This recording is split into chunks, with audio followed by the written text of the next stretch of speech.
શ્રી રાધા ચરિત્રની કથાને આગળ વધારીએ. શ્રી કૃષ્ણનો દેહોત્સર્ગ. લગભગ 2 મહિના પછી એક સંધ્યાએ પાંડવોના સશસ્ત્ર સૈનિકોથી રક્ષાયેલા દ્વારિકાના રથોમાં રાણીઓ સાથે કુંભસ્નાન કરવા કુરુક્ષેત્ર ગયેલા શ્રીકૃષ્ણના તમામ સ્વજનો હસ્તિનાપુરની મહેમાનગતિ માણીને પાછા દ્વારિકા નગરીમાં આવી ગયા. ઊભે રસ્તે મીઠા સંસ્મરણો વાગોળતા વાગોળતા આવ્યા હતા. તો એ અહીં આવ્યા પછી એકાદ અઠવાડિયું તો આ યાત્રા પ્રવાસની સુખદ યાદમાં ક્યાં પસાર થઈ ગયું એની કોઈને ખબર પણ ન પડી. ખાસ કરીને દ્વારિકાધીશની રાણીઓ અને તેમાંય તે રૂકમણીના આનંદની તો કોઈ અવધિ જ ન હતી. પ્રભુના પરમ ભક્ત ગણો કે પ્રાણ સખી ગણો કે સહચરી, હૃદયેશ્વરી ગણો કે પ્રાણવલ્લભા, શ્રી રાધાજીને સદેહ જોવાનો, મળવાનો અને એમનો પ્રભુ પ્રત્યેનો અલૌકિક પ્રેમ નજરે નિહાળવાનો જે સુઅવસર પોતાને પ્રાપ્ત થયો એનાથી પોતાનો અવતાર સફળ થઈ ગયો એમ તેઓ વારંવાર બોલ્યા કરતા હતા. પરંતુ એક વાત પટરાણીના મનમાં ક્યારની એ ખટક્યા કરતી હતી. આમ તો એમણે જીવનભર શ્યામસુંદરના પડખા સેવ્યા હતા અને બુદ્ધિ ચાતુર્યમાં તો આ ભીષ્મક નંદિની કોઈ કહેતા કોઈથી ઊણા ઉતરે એવા ન હતા.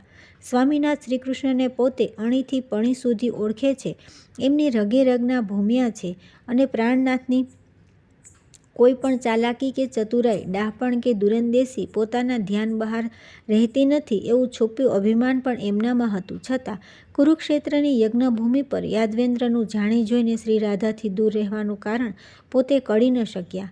એનો એમને મનમાં વસવસો રહી ગયો. જો અન્ય સૌને પોતે સદેહ મળી શક્યા હોય અને ખુદ રાધાજી પણ સૌને સદેહ દર્શન દઈ શક્યા હોય તો પછી શ્યામાનું પ્રત્યક્ષ મિલન કેમ શક્ય ન બન્યું? દેવર્ષિ નારદે વર્ષો પહેલાં એકવાર કહેલું કે ગોલોકમાં પ્રભુના પ્રિય પાર્ષદ શ્રીદામાએ ગોલેક્ષ કરીને શાપ આપેલો કે તમે દ્વાપર યુગમાં જ્યારે મનુષ્ય યોનિમાં અવતરશો ત્યારે તમને મારા પ્રભુ શ્રીકૃષ્ણથી 100 વર્ષનો વિરહ થશે. પરંતુ આ આખો પ્રસંગ સાંભળ્યા પછી બેચેન થઈ ગયેલા તેમણે બીજે દિવસે સ્વામીનાથને જ્યારે પોતાની બેચેનીનું કારણ કહેલું ત્યારે તો શ્યામસુંદરે આ શાપવાળી વાતને ઝાઝું મહત્ત્વ ન આપતા ઉપરથી એમ કહ્યું હતું કે રાણી રાધા તો આ ત્રિભુવનની સર્વશ્રેષ્ઠ સતી છે.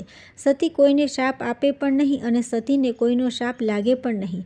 અમારા દ્વાપર અવતારના ચિરવિયોગનું મુખ્ય કારણ તો જુદું જ છે અને એ અમારા બે વચ્ચેના સાત્વિક સંઘર્ષમાંથી ઊભું થયું છે.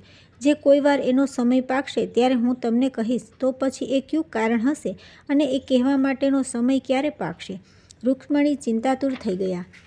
અંતર્યામી અવિનાશ પોતાની અર્ધાંગિનીની ચિંતા જાણી ગયા.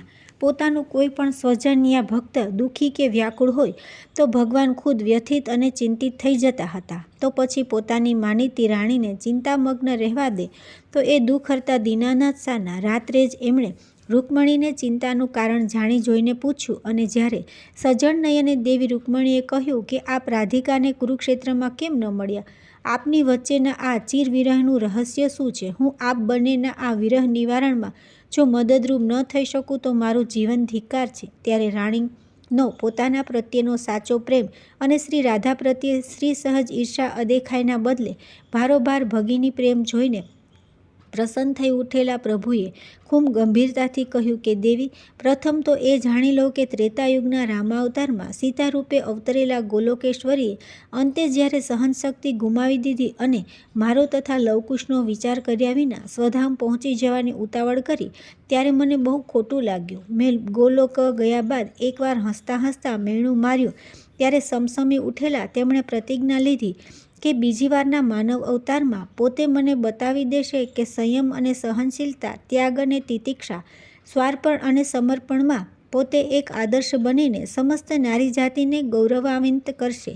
અને રાણી રામાવતારમાં મેં મર્યાદા ધર્મનું જે પાલન કરેલું તેના કરતાં સહસ્ત્ર ગણી મર્યાદા, સંયમ અને ત્યાગ તેમણે પોતાના રાધા અવતારમાં આચરી બતાવીને આ પ્રતિજ્ઞા અક્ષરશઃ પાળી બતાવી એનો હું કારણભૂત છું. તમને હવે કહેવામાં વાંધો નથી કે હું એમના વિના નથી રહી શક્યો, પણ એ મારા વિના વર્ષો સુધી રહી શક્યા છે. એ ન બોલાવે તોય અંતરની લાગણીથી પ્રેરાઈને હું વગર બોલાવીએ હજારો વાર સૂક્ષ્મ દેહે એમની પાસે સામે પગલે ચાલીને ગયો છું. પણ એ સ્વયં તો મારા વિરહમાં દિન રાત તડપતા હોવા છતાં એક પણ વાર સ્થૂળ દેહે તો શું સૂક્ષ્મ દેહે પણ અરે સ્વપ્નમાં પણ મારી પાસે નથી મથુરામાં આવ્યા કે નથી દ્વારિકામાં આવ્યા. આ એમની મહાનતા છે. દેવી, ખરેખર રાધિકા દ્વાપરયુગના સતી શિરોમણી જ નથી. પ્રેમ, ત્યાગ, સંયમ અને સમર્પણની જીવતી જાગતી સર્વોત્તમ પ્રતિમા છે. આટલું કહીને ભાવ વિભોર થઈ ગયેલા શ્યામસુંદર આંખો મીચીને ક્યાંય સુધી પોતાની હૃદયેશ્વરીની યાદમાં ખોવાયેલા રહ્યા.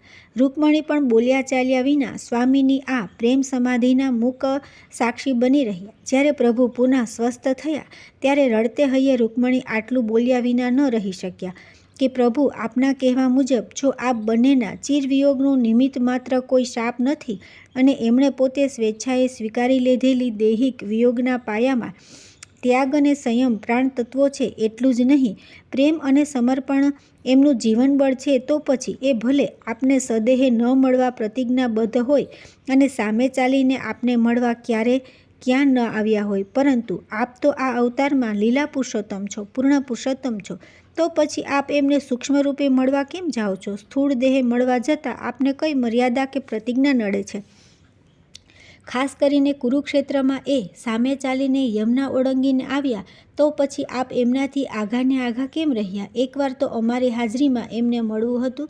નાથ, મારી તો મનની મનમાં રહી ગઈ. હું તો આપ બંનેને સજોડે જોડાજોડ બેસાડીને આપની આરતી ઉતારવા ઉત્કંઠિત હતી. ત્રણેય યુગમાં કોઈએ ન કર્યું હોય એવું દ્વાપર યુગમાં કરી બતાવવાની મારી અત્યંત અભિલાષા હતી પ્રભુ, પરંતુ આપે મને આ મોકો ન આપ્યો. કહેતા કહેતા તો આ મહાસતી ધ્રુસકે ને ધ્રુસકે રડી પડ્યા. પ્રભુએ પલંગ પરથી ઉઠીને સ્વહસ્તે જળપાત્ર ભરી એક હાથે રાણીના હોઠે ધર્યું અને બીજા હાથે એમની પીઠ પસવારી સાંત્વન આપ્યું. મનમાં આ મહાન સન્નારીની ભાવનાની ભારોભાર કદર કરીને શ્રીકૃષ્ણે તેમની સામે જોઈને શાંતિથી કહ્યું, દેવી, તમે ધન્ય છો. તમારા હૃદયની વિશાળતા અને મહાનતાનો વિશ્વમાં જોટો નથી. વળી તમારી દલીલ પણ ખૂબ પૂર્ણ તર્કબદ્ધ છે. પ્રતિજ્ઞાબદ્ધ તો શ્રી રાધા છે, એટલે એ મને સદેહે મળવા ન જ આવે એ હકીકત છે, પરંતુ જો હું એને એકાંતમાં યા સર્વની હાજરીમાં ધોળા દિવસે સદેહે નિસંકોચપણે મળું તો એમાં શો વાંધો? આમ બોલવું તો સાવ સહેલું છે દેવી, પરંતુ હજી તમે એને પૂરેપૂરા ઓળખતા નથી. એ માનુનીનો આક્રોશ અને સ્વમાન કેટલા ઉચ્ચ કોટીના છે એ તો હું જ જાણું છું, કેમ કે હું એને પહેલેથી નખશીખ ઓળખું છું. મિલન એક પક્ષી નથી હોતું, દ્વિપક્ષી હોય છે, અને માટે જ એ સંગમ કહેવાય છે. પછી એ સરિતા સાગરનું મિલન હોય કે રાધાકૃષ્ણનું. અને તેથી હું જ્યારે પ્રત્યક્ષ પ્રગટ થાઉં તો એ મને મળ્યા વિના રહી શકે ખરી? જે વ્યક્તિ રાત દિવસ મારામય રહેતી હોય, મારા નામની માળા સતત જપ્યા કરતી હોય અને મારી યાદમાં, મારા વિરહમાં રોમ રોમ તડપતી હોય, તે મને સન્મુખ જોઈને શું મોં ફેરવી લઈને, આંખો બંધ કરી દઈને, એક અધર પર અંકુશ રાખીને એક ક્ષણ પણ આઘી રહી શકે ખરી? અને જો એની સંયમની પાળ તૂટી જાય, એની પ્રતિજ્ઞાનો ભંગ થઈ જાય, તો એમાં વાંક કોનો? એનો કે મારો? તમે તો બરાબર મને ઓળખો છો ને? રાણી, કોઈ પણ કાર્યમાં જાણી જોઈને નિમિત્ત બનવું એ તો મારા સ્વભાવની વિરુદ્ધ છે. તેથી હું હૃદય પર પથ્થર મૂકીને એમને કુરુક્ષેત્રની યજ્ઞભૂમિ પર ન મળ્યો. આ હતું એક કારણ. હવે એક બીજું કારણ, જે સત્ય ઘટનાથી યુક્ત એક રહસ્ય છે, તે પણ તમે આ સંદર્ભમાં જાણી લો એવી મારી અંતિમ ઈચ્છા છે. દેવી, આ કૃષ્ણાવતાર પૂર્ણ થવા આડે હવે ગણતરીના દિવસો બાકી રહ્યા છે, અને હવે હું તમારાથી કંઈ પણ છુપાવવા માગતો નથી, કેમ કે મારો ને તમારો કૃષ્ણાવતાર પૂરતો પતિ પત્નીનો ઋણાનુબંધ હવે પૂરો થવા આવ્યો છે. આટલું કહીને ભગવાન દ્વારિકાધીશે પલંગ પરથી ઊભા થઈ જઈને કક્ષમાં ફરવા માંડ્યું. સ્વામીની આ હૃદયસ્પર્શી વાતથી મર્માહત થયેલા મર્મગ્ન દેવી પણ પલંગમાં બેસી ન શક્યા. માનવ જન્મ સાથે અનિવાર્યપણે જોડાયેલા મૃત્યુની વાસ્તવિકતા તાદ્રશ થતાં સંસારના આ સર્વોત્તમ દંપતી પણ જુદાઈનું દર્દ જીરવી ન શક્યા. એ એમના ચહેરા પરથી સ્પષ્ટ જોઈ શકાતું હતું. સ્વામીની પાછળ પાછળ સ્વામીની પણ ઝરૂખામાં જઈને ભારે હૈયે ઊભા રહ્યા.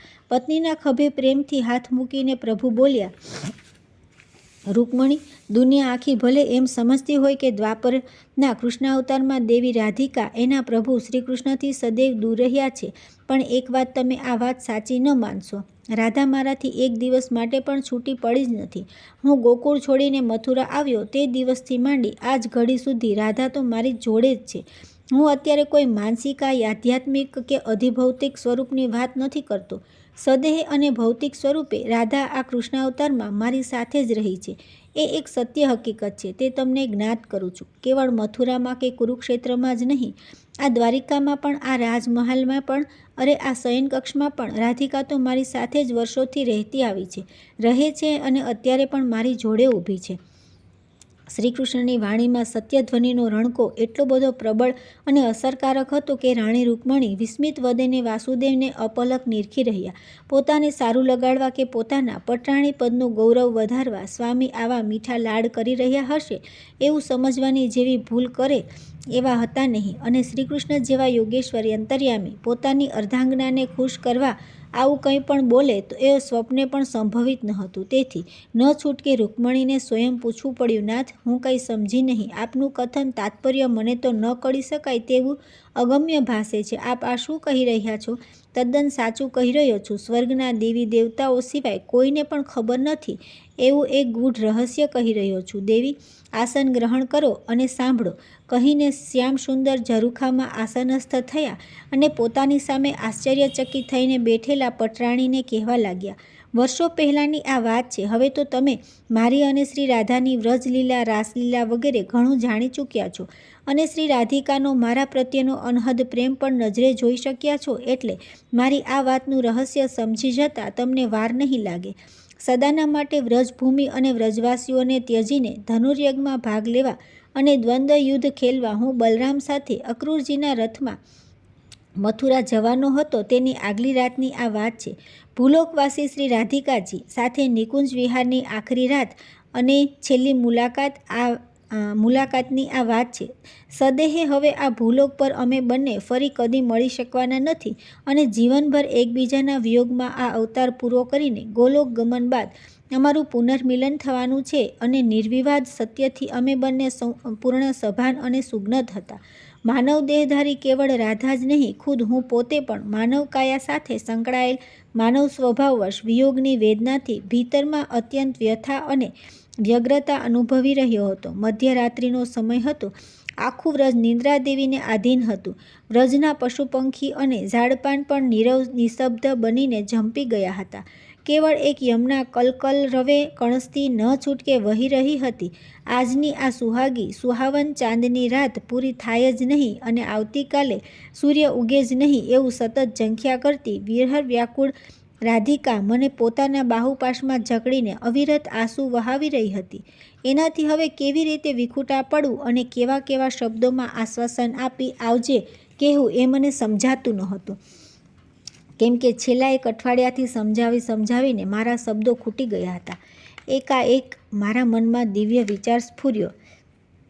મેં પ્રેમાળ હાથે રાધાના કપોલ પરના આંસુ રૂંછીને એના બંને હાથ પકડી લીધા અને અત્યંત લાગણીથી કહ્યું કે રાધે, આખું વ્રજ ભલે મને યશોદાનો લાલો અને નંદનો દુલારો સમજતું હોય અને હું એમના જેવો જ ગોવાળ છું, ગોપબાળ છું એમ માનતું હોય, પરંતુ એક તું અને બીજા નંદબાબા જાણે છે કે હું યાદવ વંશનો રાજકુમાર વાસુદેવ શ્રી કૃષ્ણ છું અને તેથી એક ક્ષત્રિય તરીકેના મારા અધિકારની રૂએ હું તને કહું છું કે ચાલ ઊભી થા. આજની આ પવિત્ર રાત્રિએ ચંદ્રમાની સાક્ષીએ અને શ્રી યમુનાજીના સાનિધ્યમાં આવ. આપણે ગાંધર્વ લગ્ન કરી લઈએ. છેલ્લે આ ભૂલોક પર ભલે એક ભવ્ય અવિસ્મરણીય ઘટના સાકારિત થઈ જતી અને અત્યંત પ્રેમાવેશમાં હર્ષવિભોર થઈને મને વળગી પડેલી રાધિકાએ બે હાથે પકડીને ઊભી કરી. પથ્થરથી મારી તર્જની છેદીને વહાવેલ રક્ત વડે મેં દેવી રાધિકાના રૂપાળા ભાલ પર કુમકુમના બદલે રક્ત તિલક કર્યું અને એના સુકેશી શેથામાં સિંદૂરના બદલે મારું રક્તરંગી રુધિર ભર્યું. બ્રહ્મલોક અને વિષ્ણુલોકમાંથી આ અનુપમ દ્રશ્ય નિરખી રહેલા બ્રહ્મા, વિષ્ણુ આદિ દેવદેવીઓ મંદાર પુષ્પ અને પારિજાત પુષ્પની વૃષ્ટિ કરીને અમારા આ ગાંધર્વ લગ્નને સુમંગલ આશીર્વાદથી વધાવી લીધું. ત્યારબાદ મેં મારા ગળામાં વૈજયંતી માળા કાઢીને રાધિકાના સુરમ્ય કંઠમાં આરોપી અને રાધિકાએ પોતાની ડોકમાંની શ્યામ તુલસીની માળા કાઢીને મનમાં એક દિવ્ય સંકલ્પ કરીને મારી ગ્રીવામાં પહેરાવી દીધી અને એની સાથે મારા અંગ પ્રત્યંગમાં લોહીના કણકણમાં એક એવી રોમાંચિત ઝણઝણાટી વ્યાપી ગઈ કે જાણે મારામાં અપૂર્વ શક્તિપાત ન થઈ ગયો હોય. દિગ્મૂઢ થઈ ગયેલ મેં રાધિકાને પૂછ્યું કે દેવી, આ તમે શું કર્યું? ત્યારે મંદ મંદ હસીને દેવી બોલ્યા, પ્રાણનાથ, રામાવતારમાં રાવણ મારું હરણ કરે તે પૂર્વે આપે મારો સૂક્ષ્મ દેહ અગ્નિદેવને સુપ્રત કરીને મને સુરક્ષિત કરી દીધી હતી, જેથી રાવણ મારા સ્થૂળ દેહને લંકામાં લઈ જઈ શકે. તે રીતે આજે હું પણ મારો સૂક્ષ્મ દેહ આપને સમર્પિત કરી દઈને આપની જ આહ્લાદિની શક્તિ અને પરાપ્રકૃતિ રૂપી આપનામાં પુનઃ પ્રવેશી ગઈ. હવે મારે આપનાથી જુદા પડવાનું રહ્યું જ ક્યાં? ગોલોકની આપની મુખ્ય અંગના શ્રી શ્યામાજીની સુરતાનો જે જોશ અત્યાર સુધી મારામાં આ વૃષભાણ નંદિનીના રાધાના માનવદેહમાં વિદ્યમાન હતો, તેને મેં હવે આપની કાયામાં ગોલોકી કૃષ્ણનો જે જોશ છે તેમાં સમાવિષ્ટ કરી દીધો. આજથી હવે હું માત્ર સ્થૂળદેહી ભૂલોકી રાધા જ છું, અને હવે ભલેને વર્ષોના વર્ષો સુધી મારો આ સ્થૂળ દેહ વ્રજમાં વિદ્યમાન રહેતો, હું તો આપની સાથે સદાના માટે આ શ્યામ તુલસીની માળા રૂપે આપના કંઠમાં ઝૂલ્યા કરીશ અને આપના દેહમાં રમ્યા કરીશ. આટલું વધીને તેણે પોતાના સ્થૂળ રાધા દેહથી મને વ્રજભૂમિની એ નિકુંજમાં આખરી પ્રેમાલિંગન આપ્યું અને અમે ભૌતિક રૂપે સ્થૂળ દેહે છૂટા પડ્યા. ત્યારબાદ હે રૂકમણી જે બન્યું તે પણ હું તમને અત્યારે કહી દઉં છું, જેથી મેં હમણાં જે સત્ય વિધાન કર્યું તેનો મર્મ તમારા મનમાં સ્પષ્ટ થઈ જાય. તમને એ ઘટના તો બરાબર યાદ હશે જ કે તમે કુંડિનપુરના તમારા પિતૃગૃહેથી સુદેવ નામના બ્રાહ્મણ સાથે મને પ્રથમ પ્રેમપત્ર પાઠવીને મારી શરણાગતિ સ્વીકારી અને તમારી ઈચ્છા પ્રમાણે મેં તમારું હરણ કર્યું. આપણે મારતે રથે વિદર્ભની સરહદ પાર કરીને દૂર દૂર નીકળી ગયા. સાયંકાળે યમુના તટે મેં રથ રોક્યો અને થાકેલા અશ્વને આરામ આપવા તથા હવે નિશ્ચિત મને થોડો વિશ્રામ કરવા આપણે યમુના કિનારે મુકામ કર્યો. આપણે બંનેએ શ્રી યમુનાજીમાં સજોડે સ્નાન કર્યું. ત્યારબાદ શ્રી યમુનાજી સાથેના મારા કૃષ્ણાવતારના દિવ્ય સંબંધની સ્મૃતિને અમરત્વ આપવા અને દ્વારિકા પહોંચ્યા બાદ હું તમારી સાથે વિધિવત લગ્ન કરીને પ્રભુતામાં પગલાં માંડું તે પહેલાં શ્રી યમુના મહારાણીની પવિત્ર સાક્ષીએ મારી ઐશ્વર્ય શક્તિથી મેં મનમાં દિવ્ય સંકલ્પ કરીને શ્રી રાધિકાએ મારા કંઠમાં આરોપેલી પેલી શ્યામ તુલસીની માળા હવે એ ભાવના સાથે તમારા કંઠમાં આરોપિત કરી દીધી કે આજથી હવે મારામાં રહેલો શ્રી શ્યામજીની સુરતાનો જોશ તમારા દેહમાં પ્રવેશ પામે અને તમારું હું પાણી ગ્રહણ કરું તે પહેલાં તમે ખુદ રૂકમણી દેહે શ્રી રાધાજી બની જાઓ. હવે તમે સમજ્યા દેવી, મેં જે કહ્યું તેનો ગૂઢાર્થ. રાધા રૂપે તમે વર્ષોથી મારી સાથે જ છો, તેમજ મારી રાધા છો અને તમે જ શ્રી વિષ્ણુપ્રિયા લક્ષ્મી છો. તમને તો આ રહસ્ય હું આજે કહું છું, પણ શ્રી રાધાને તો મેં ગોલોકમાંથી ભૂલોકમાં અવતરતી વેળા આશ્વાસન આપતા કહી જ દીધું હતું. યથાત્વમ રાધિકા દેવી ગોલોકે ગોકુલે તથા દ્વારિકાભ્યામ મહાલક્ષ્મીર્ભવતી રૂકમણી સતી. અર્થાત ગોલોકની જેમ ગોકુળમાં પણ હે દેવી તું રાધિકા રૂપે મારી સમીપ જ રહેવાની છે. એટલે જ નહીં, દ્વારિકા નગરીમાં જ્યારે હું નિવાસ કરીશ ત્યારે પણ મહાલક્ષ્મી રૂકમણી સ્વરૂપે તું જ સદા મારી સાથે રહેવાની છે. આટલું કહીને વાસુદેવ શ્રીકૃષ્ણે પોતાના પ્રેમાળ નેત્રો રાણી રૂકમણી પર ઠેવીને એવો દિવ્ય દ્રષ્ટિપાત કર્યો કે દ્વારિકેશ્વરીના અંતરચક્ષુ ઉઘડી ગયા અને પોતેને દિવ્યાત્માની ઝાંખી થઈ ગઈ. ગદગદ થઈ ગયેલા દેવી એકદમ ઉઠ્યા અને તેમણે પ્રભુના ચરણકમળમાં સાષ્ટાંગ દંડવત પ્રણામ કર્યા. મોડી રાતનો સુસવાટા મારતો પવન અરબી સમુદ્ર પરથી એવી કાતિલ ઠંડી લઈને વાઈ રહ્યો હતો કે દ્વારિકાધીશે હવે શયનકક્ષમાં ચાલ્યા જવું યોગ્ય માન્યું. દેવી રૂકમણીને પ્રેમથી સાથે લઈને પ્રભુ ઝરૂખામાંથી કક્ષમાં પધાર્યા. રાણીએ સ્વામીને જલપાન કરાવ્યું અને સેવિકા દ્વારા મંગાવી રાખેલું મધુર દુગ્ધ પ્રભુના પલંગ પાસે મૂકીને તેમને શયન માટે આજ્ઞા માગી. ત્યારે પલંગમાં બેઠા બેઠા શ્યામસુંદર બોલ્યા, ઊભા રહો, મારી એક છેલ્લી વાત પણ સાંભળતા જાઓ. તમે તો સર્વજ્ઞ છો દેવી, એટલે હવે પછી જે કંઈ બનવાનું છે તે તમારાથી અજાણ્યું નથી અને હું કે તમે એનાથી વિચલિત કે વિસ્મિત થઈએ એ પણ શક્ય નથી. તેથી સ્વસ્થ પ્રસન્નચિત્તે મારી આખરી અભિલાષા સાંભળો અને તેને પરિપૂર્ણ કરવાનું વચન આપતા જાઓ. રૂકમણીએ બે કર જોડીને મસ્તક નમાવ્યું. દ્વારિકાનાથે આગળ ચલાવ્યું. મારો દેહોત્સર્ગ હવે સુનિશ્ચિત છે. મારો દિવ્યાત્મા આ 5 ભૂત દેહનો પરિત્યાગ કરીને સ્વધામે ગમન કરે છે. પછી તમારે પણ વિષ્ણુલોકમાં ભગવાન નારાયણની સેવામાં સિધાવી જવાનું છે. જતાં જતાં મારું એક કામ કરતા જજો. તમારા કંઠમાં મેં આરોપેલી આ શ્યામ તુલસીની જે માળા છે તેને રેવતાચળ ગિરિને ગિરનારની તળેટીમાં પધરાવી દેજો. દ્વાપર યુગમાં મારા, તમારા અને શ્રી રાધાના જે પવિત્ર ને શાશ્વત સંબંધો જળવાઈ રહ્યા તેની યાદગીરી રૂપે એ સ્થળે કળિયુગમાં તુલસીશ્યામ નામનું એક અત્યંત પવિત્ર તીર્થધામ રચાશે. આ તુલસીશ્યામ તીર્થ દ્વારા રાધાકૃષ્ણની ઉપાસનાના પવન ગુર્જર ભૂમિમાં સદા વહાતા રહેશે અને સમગ્ર ભારત વર્ષના રાધાકૃષ્ણ ભક્તો જ્યારે દ્વારિકા નગરીની યાત્રાએ આવશે ત્યારે પાછા ફરતા તેઓ આ તુલસીશ્યામ તીર્થની પણ અવશ્ય મુલાકાત લેશે અને આપણી કૃપાના અધિકારી બનશે. દેવીએ પૂર્ણ ભક્તિભાવથી પ્રભુનો ચરણ સ્પર્શ કરીને એમની આજ્ઞાનો હૃદયપૂર્વક સ્વીકાર કરતી મૂક સંમતિ આપી. પછી સ્વામીને હવે શાંતિથી શયન કરી જવા પ્રેમાગ્રહ કર્યો. પત્નીના હાથે દુગ્ધપાન કરીને દ્વારકાધીશ શ્રીકૃષ્ણ નિંદ્રાધીન થયા અને ત્યાર પછી તો જે બનવાકાળ હતું તે બનીને જ રહ્યું. સતી ગાંધારીના શાપ નિર્મિત ગણો કે પેલા ઋષિવરના પુણ્ય પ્રકોપનું પરિણામ, પરંતુ અંતે તો પેલું મૂસળ જ યાદવ વંશના સર્વનાશમાં સહાયભૂત બન્યું. બન્યું એવું કે સમુદ્ર તટે પાષાણશિલા પર ઘસી નાખેલા એ મૂસળનો જે ભૂકો થયો હતો તે જમીનમાં ઢસડાયો અને એમાંથી એરકા નામનું વિનાશક ઘાસ ઉત્પન્ન થયું. મૂસળનો વધેલો નાનો ટુકડો જેને યાદવ કુમારોએ સમુદ્રમાં ફેંકી દીધો હતો તે એક માછલી ગળી ગઈ. એ માછલી એક માછીના હાથમાં આવી. તેનું પેટ ચીરતા તેમાંથી લોખંડનો ટુકડો નીકળ્યો. તેમાંથી તેણે તીક્ષ્ણ અણીવાળું એક બાણ બનાવ્યું અને જરા નામના પોતાના એક પારધી મિત્રને તેણે આ બાણ શિકાર કરવા માટે સપ્રેમ ભેટ આપ્યું. અને આમ ભયંકર યાદવાસ્થળીની સમસ્ત યાદવ કુળના સર્વનાશી અને ભગવાન શ્રી કૃષ્ણના પાર્થિવ દેહોત્સર્ગની વિધિ નિર્ણિત અને કાળ નિર્મિત જે કંઈ પૂર્વ તૈયારીઓ થવાની બાકી હતી તે હવે પરિપૂર્ણ થઈ ચૂકી હતી. આ બાજુ અંતર્યામી યાદવેન્દ્ર શ્રીકૃષ્ણ પણ પોતાને છેલ્લે જે બે કામ કરવાના બાકી હતા તે આટોપી દીધા. પોતાને આખરી સંદેશા રૂપે જે બે પત્ર લખવાના હતા તે લખીને તૈયાર કર્યા. એક અર્જુન માટે અને બીજો ઉદ્ધવ માટે. ધનુર્ધર અર્જુનને વાસુદેવે લખ્યું, સુવર્ણ નગરી દ્વારિકા સમુદ્રના પેટાળમાં વિલીન થઈ જાય તે પૂર્વે તાત્કાલિક અહીં આવીને તમે 3 કામ પતાવજો. એક, યાદવ સામ્રાજ્યમાં ભગવાન પિનાકીના કૈવલ્ય ધામની હદ જ્યાંથી શરૂ થાય છે તે સ્થળે સાગર તટે એક શિવાલય છે. ત્યાં શેષનાગના અવતારરૂપ દાઉજી બલરામે સમાધિસ્થ અવસ્થામાં પોતાનો પાર્થિવ દેહ ત્યજી દીધો હશે તેમનો અગ્નિ સંસ્કાર મારા હાથે થશે, પરંતુ એમના દેહની ભસ્મ તથા અસ્થિફૂલો સમુદ્રમાં પધરાવા તો કોઈ કહેતા કોઈ જીવિત નહીં રહ્યું હોય. સખા પાર્થ, તમે તમારા સ્વહસ્તે ભસ્માસ્થિ પધરાવવાની વિધિ પતાવીને મારા પરમવીર જ્યેષ્ઠ બંધુના આત્માને અર્ધ્યાંજલિ અર્પણ કરીને આગળ વધજો. હિરણ અને કપિલા નદીના સમાંતરે વહેતા તટે તમે આગળ વધશો એટલે થોડે દૂર ગયા પછી આ બંને નદીઓનું સંગમ સ્થાન આવશે.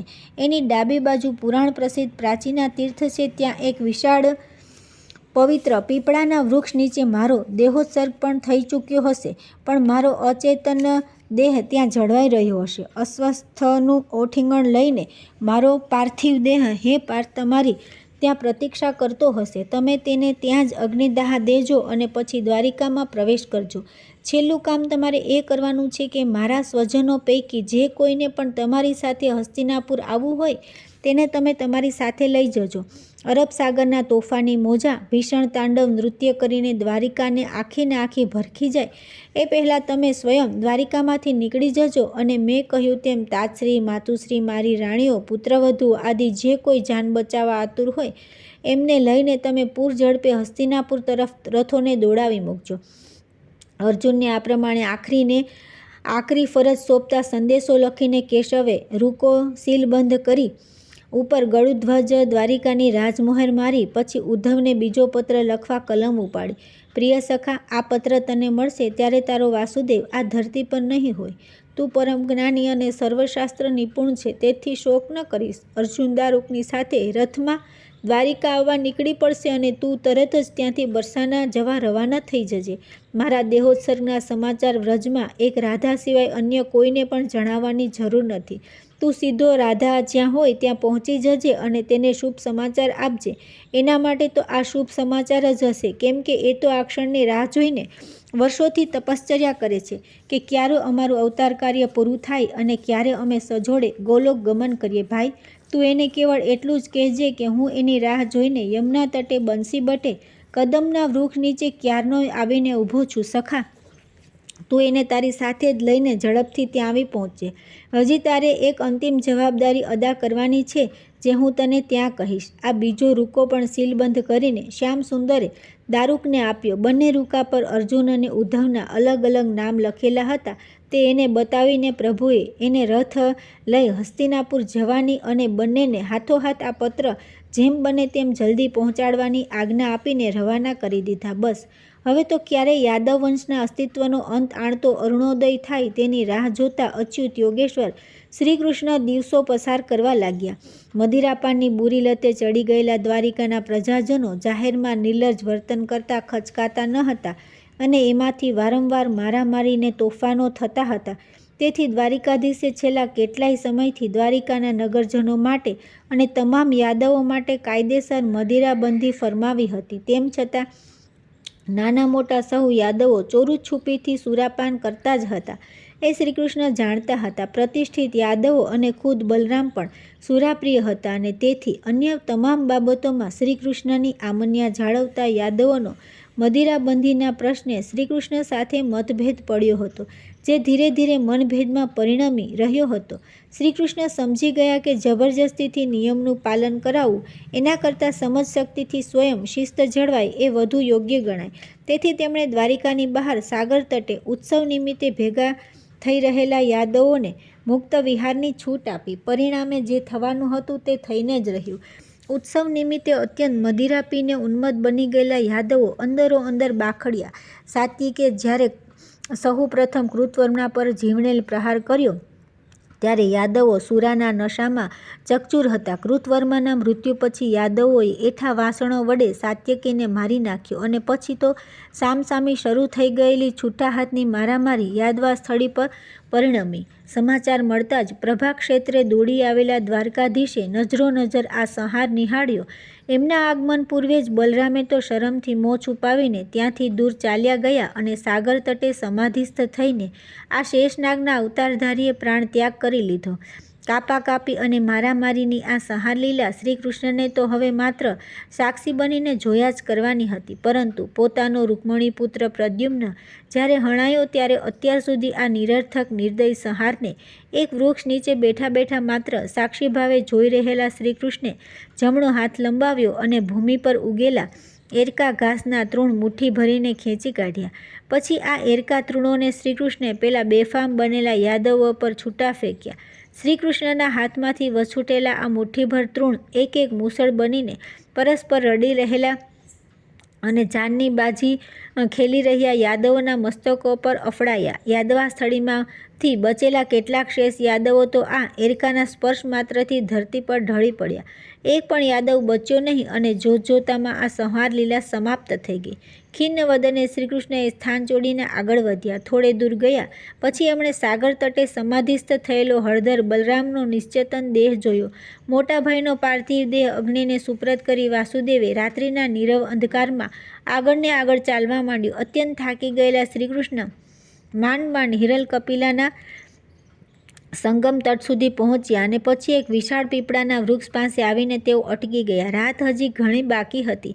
એ અસ્વસ્થ વૃક્ષના થડને અઢેલીને બેસી પડેલા. અવિનાશે અનંત બ્રહ્માંડમાં ક્યાંય સુધી તાક્યા કર્યું અને પછી કૃષ્ણાવતારની પોતાની તમામ લીલાઓ અને સંસ્મરણો છેલ્લી વાર ભરપેટ વાગોળી લઈને શ્યામસુંદરે પરબ્રહ્મની આરાધનામાં પદ્માસન ધારણ કરીને ધ્યાનસ્થ થવા આંખો મીચી દીધી. બ્રહ્મમુહૂર્તનું શીતળ વાતાવરણ સૃષ્ટિ પર છવાઈ ગયું અને નભોમંડળના પ્રાતઃકાળના પાંચ ચિહ્નો પ્રગટ્યા. ધ્યાનમુક્ત થયેલા ઘનશ્યામે પુનઃ થડને ટેકે પીઠ અઢેલીને ડાબો પગ વાળ્યો અને એના ગોઠણ પર જમણો પગ ટેકવ્યો.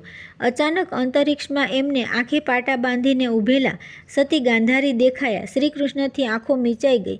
ઓચિંતો હવામાં એક સુસવાટો પ્રગટ્યો. એક તીણો જલદ ઘા શ્રીકૃષ્ણના જમણા પગના તળિયે થયો. શ્રીકૃષ્ણે આંખ ખોલી. પગના તળિયેથી લોહીનો ફુવારો છૂટ્યો હતો. એ તીક્ષ્ણ તીર યાદવેન્દ્રના પગમાં ભોંકાઈ ગયું હતું. શ્રીકૃષ્ણ સહેજ પણ હાલ્યા નહીં. એમને એમ બેસી રહ્યા. તીરને ખેંચી કાઢવાની ચેષ્ટા પણ કરી નહીં. અપલક નયને લોહીની ધાર નીરખી રહ્યા. ત્યાં તો સામેના સૂકા પર્ણોમાં કશોક ફડફડાટ થયો. દૂરની કોઈક ઝાડીમાંથી શિકારની પ્રતીક્ષા કરતા જરા નામની પારધીએ ઝાંખા અજવાળામાં મૃગના મુખ જેવા આકારવાળા ભગવાનના પગને મૃગ સમજીને પેલું મૂસળના ટુકડામાંથી બનાવેલું બાણ મારેલું અને મૃગ વિંધાયો છે એમ સમજી હર્ષથી ધસી આવેલા એ પારધીએ પ્રભાતના ઉઘડતા પ્રકાશમાં જ જોયું તે એવું અકલ્પ્ય હતું કે ખુદ ચીસ પાડીને આક્રંદ કરી ઉઠ્યો. મસ્તક પરનું મોરપીંછ, કટિપ્રદેશ નીચેલું પૈતાંબર અને અંધકારમાં પણ દિવ્ય તેજથી ઝળહળતું મુખારવિંદ જોઈને, હા કૃષ્ણ, ઓ ભગવાન, આ મેં શું કર્યું એમ ચિત્કાર કરીને તેણે શ્રીકૃષ્ણના ચરણોમાં પડતું મેલ્યું. વારંવાર માફી માગી રહેલા અને ચોધાર આંસુએ રડતા જરાને પ્રભુએ સાંત્વના આપી. માફી બક્ષતા કહ્યું, તું તો માત્ર નિમિત્ત છે જરા. આ શ્રીકૃષ્ણનો દેહોત્સર્ગ આ જ ભૂમિ પર આ જ સમયે આ જ રીતે તારા હાથે થવાનો હતો એ તો હું જન્મ્યો ત્યારે નિશ્ચિત થઈ ચૂક્યું હતું. માટે તું રડવાનું બંધ કર અને મારી એક વાત સાંભળ. જરાએ ઘૂંટણીએ પડી બે હાથ જોડ્યા. જમણો હાથ ઊંચો કરી તેને આશીર્વાદ આપતા શ્રીકૃષ્ણે એટલું જ કહ્યું, મારા આ અચેતન દેહનું તું રક્ષણ કરજે અને એને આની આ સ્થિતિમાં જાળવજે. આજકાલમાં જ મારો સારથી દારૂક હસ્તિનાપુરથી કૌંતેય અર્જુનને લઈને આવી પહોંચશે. ત્યાં સુધી તું મારા શબની ચોકી કરજે. પછી મારો આ પાર્થિવ દેહ અર્જુનને અગ્નિસંસ્કાર કરવા માટે સોંપી દેજે. મારી આટલી ઈચ્છા પૂરી કરજે ભાઈ, કહીને વાસુદેવે ઊંડો શ્વાસ લીધો. પગમાંથી વહેતી રક્તધારા હવે મંદ પડી ગઈ હતી. શ્યામસુંદરે ડાબો હાથ લંબાવીને જમણા પગના તળિયાને હળવેથી સ્પર્શ કર્યો.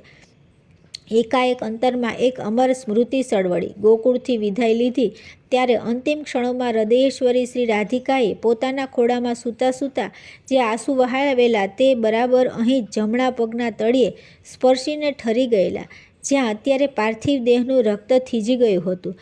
વ્રજેન્દ્ર નંદન મુરલી મનોહર શ્યામસુંદરના મુખારમાંથી સહસા રાધે રાધેનો પવિત્ર જાપ અવિરત ચાલુ થઈ ગયો અને એમના વદન કમળ પર એમનું સદાય વિલસતું પેલું મંદ મંદ મોહક હાસ્ય મહોરી ઉઠ્યું. એ જ પ્રસન્ન અને મલકતી મુખમુદ્રા શ્રીકૃષ્ણ પરમાત્માએ દ્વાપરયુગની પોતાની અવતાર લીલા સંકેલી લીધી અને એ સંકેલતાની ક્ષણ નિમિષ માત્રમાં અનંત બ્રહ્માંડમાં વિલીન થઈ ગઈ. ગોલો કે શ્યામા તમે ગોકુળ રાધા રૂપ, કૃષ્ણ પ્રિયા રૂકમણી તે પણ આપ સ્વરૂપ. દેહોત્સર્ગ પૂર્વે વધી શ્યામ થયા સુખરૂપ, તુલસી શ્યામને ભાલકા તીર્થ બન્યા તદ્રૂપ. રાધે રાધે.